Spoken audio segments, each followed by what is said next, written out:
তা বেগুন বাহার বানাতে লাগছে আমন্ড, রসুন, পেঁয়াজ, কাঁচা লঙ্কা, কিশমিশ, টমেটো, বড়ি আর বেগুন।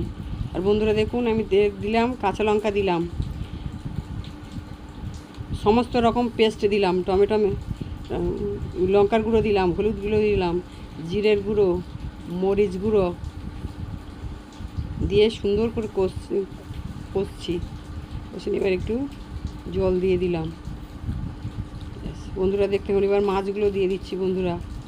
তারপরে দিচ্ছি বড়িগুলো দিয়ে দিলাম, আস্তে আস্তে করে বড়িগুলো দিয়ে দিলাম। এবার সুন্দর করে ভেজে রাখা বেগুনগুলো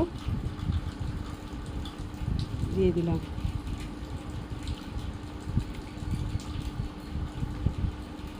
তার আগে একটু কারি পাতা দিয়েছি বন্ধুরা, সেটা বলা হয়নি, এখন বলে দিলাম। তারপর সুন্দর করে একটু নেড়ে চেড়ে নামিয়ে